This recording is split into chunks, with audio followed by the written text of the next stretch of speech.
If you like racing cars, you're going to love this video. We are going to show you some of the very best racing cars in the world, and I have to start with this, the Ferrari 488 GTE. I love driving this car in iRacing. I just absolutely love the way it just sort of pivots, the balance. I want to show you here some interesting stuff. If you come down with me, have a look at the front. Look at the front intake here, the grille, just how much rubber has built up and grass, which is something you might not notice. And have a look at here, you have this linkage on the front splitter that has actually come loose, it's come apart, it's not connected. So I wonder if the front splitter is actually sort of hanging a little bit on this side and what sort of damage has caused that. You can see here, look at the Ferrari badge, it looks like it's actually covered. So they protect the Ferrari badge, everything else is battle worn, I would say. The other interesting thing about the Ferrari engine in the back, look how minimal venting and intakes they actually have on the front. We'll compare it to the Aston Martin in a bit, but you can see here it's actually quite enclosed, and as we come round to get the air into the engine at the back and have these intakes here on the sides. This is where on the 488 you have these intakes, and then you have the engine unit. You get a really good view of it today actually. So if you peer the camera over the top, you can see this is the beating heart of the Ferrari 488 GTE. The GTE cars have no ABS, which I quite like, but look at that. I love the way that the view of it is so clear. You're not going to see this with other cars we're going to show you in this video, but Ferrari take pride over what they do. There's a certain pride at Ferrari in the way they operate, and the way that this is almost like taken out of a museum with this viewing panel, I think is absolutely amazing. The next car I want to show you is this, a Toyota GR10 Hybrid. This car, they just added it to Gran Turismo 7 if you play that game. It's actually the car you need to use in the Olympic time trial, which is quite interesting. Just won the Spa 6 hours here. And the sophistication on it is a hybrid hypercar. Not all the hypercars are hybrid, but this one is. And you can just see again,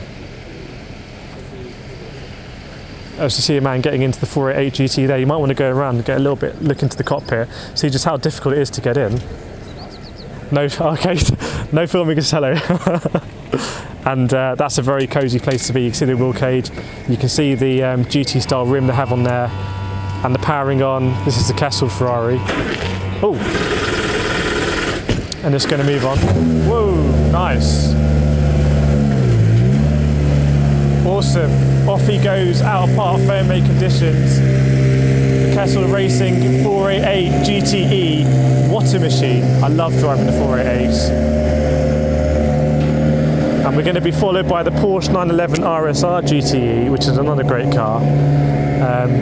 But this is a great and rare opportunity to get up close and personal with the Toyota GR10 Hybrid. Is the Porsche going to move? Let's see if the Porsche is going to move. At the moment it sounds a bit like my Peugeot.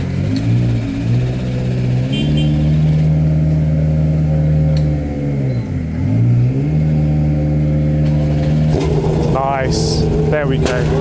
There we go. Oh. Off goes the Iron Lynx GTE team.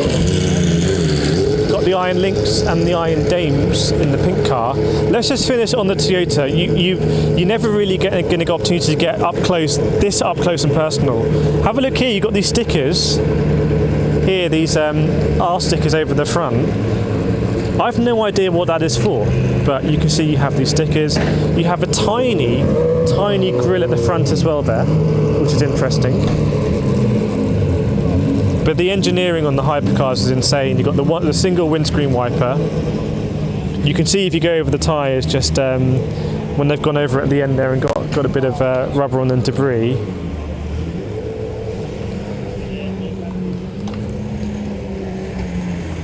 And if you come around the back, this is going to be interesting because Toyota, the aerodynamic profile here, they have a massive rear wing on the back of the GR10 hybrid car. Like a lot of downforce clearly added by this wing. And so when you look at the size of this wing and then you consider that the Peugeot 9X8 doesn't even really have a rear wing, that's a completely different aerodynamic concept. Look at the back, you've got the diffuser and the wing, just how much ridiculous downforce that generates. I don't have the figures for you, but absolutely unreal. That is really the business end of this machine. And the other thing you can appreciate about the Toyota GR10 is when it's going down the gears into the braking phase, It's just very, very, very serene. It feels like it's being very conservative with its energy, whereas if you compare it to the Cadillac is just a various explosions as it downshifts. That's not what you get with the Toyota. But we'll move on here to the Aston Martin, and what I wanted to show you with the Aston Martin compared to the 488 is actually just how much of the front is open. If you come around here, you'll see these massive cutouts, these intakes for the engine. And unlike the Ferrari, where they have this nice open viewing area for the engine to show it off, you don't get that with the Aston Martin. This is just kind of these cutouts, getting the air intake. But if you go around, and we'll see the cockpit, just how cosy a GTE cockpit is. The interesting about the Aston Martin, as you'll know, these exhausts have actually scorched the side panels here. And again, you got this little vent that you can see builds up with rubber and grass and other sorts of debris. But if you come around a bit more, you'll just see how cosy it is in the cockpit. So you've got the dash separate from the steering wheel. The steering wheel kind of very simplistic to use, not over-engineered in any way, these sort of things. A, you've got to think about weight, but B, also just minimise the distractions for the driver, make it as easy as possible for them to do the things that they need to do.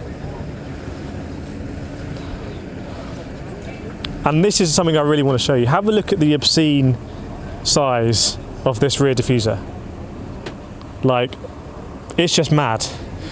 It's just absolutely crazy, this thing. Just one solid piece of carbon fibre. Look at that.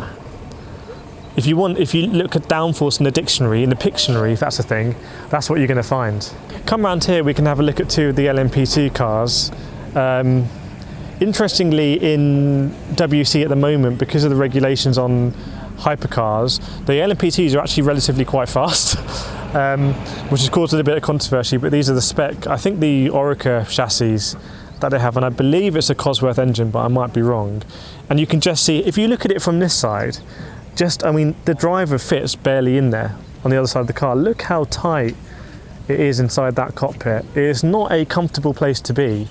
Again, you're rarely going to get an opportunity to see them this close and personal.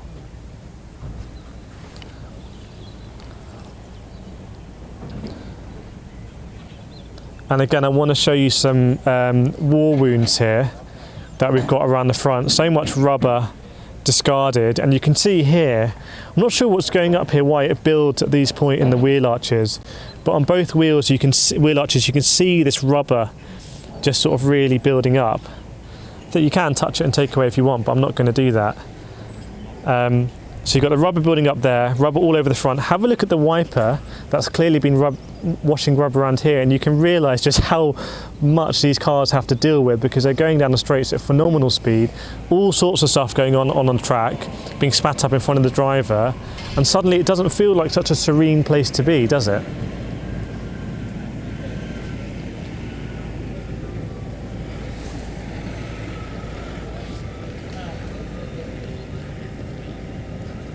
Now, I also want to take you over here to the Europol LMP2 that finished third today.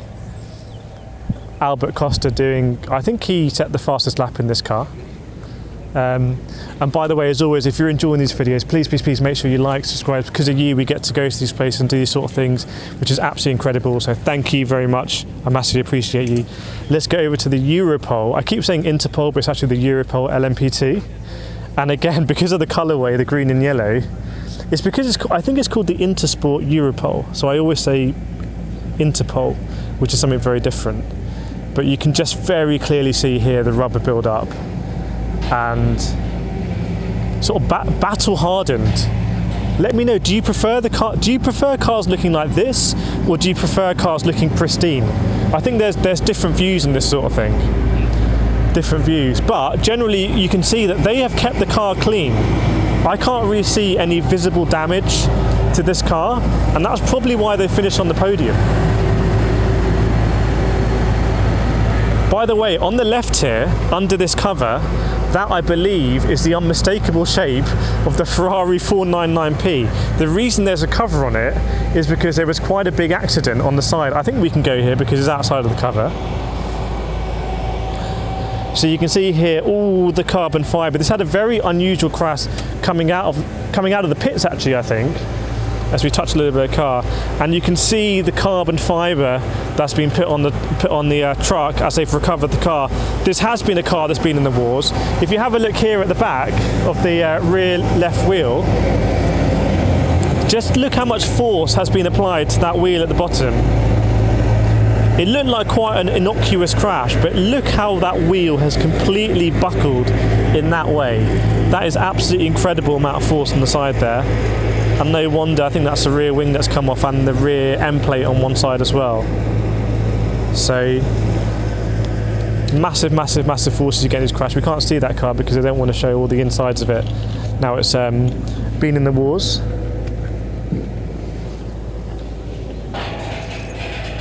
By the way, absolute bonus in the comments, if you can let us know what this little piece is here, that one, then I will send you a £5, $5 USD or €5 PSN voucher. That's a promise. The first person who can identify what that is. Because I have no idea. Here come the Europil people to recover their car. And then we come on over here to the Jota.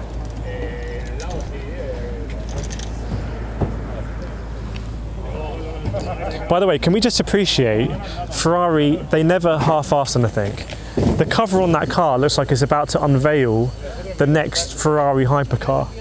They've done that properly. They haven't just slung something over. That's kind of what Ferrari are here to do in endurance races. Here the Toyota Gazoo people all over the Euro 10 now. That's gone through scrutineering.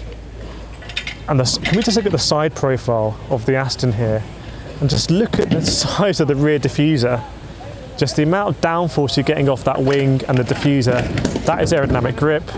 Here goes the Toyota up on some very advanced jacks. That was very quick how they did that on the GRO 10 on the right there. They're going to slot in the trolley on the back and probably on the front.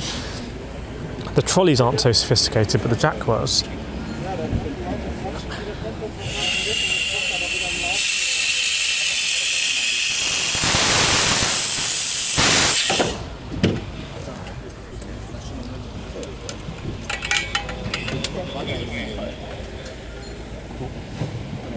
Unfortunately, I can't tell you what that hissing sound was, but that is the pinnacle of motorsport right there.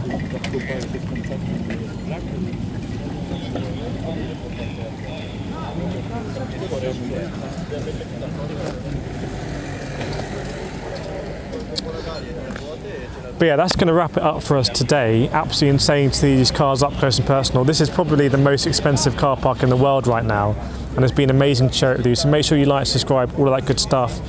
Unbelievable we get to these sort of things. We're going to be at Le Mans doing the same thing, and I absolutely can't wait. This is amazing. Let's finish by looking at the Aston. I think probably the best car here. Look at that thing, battle hardened. We need to see that in Gran Turismo 7. Please, Kaz, if you're watching. But yeah, we're going to end the video there, and we'll see you next time.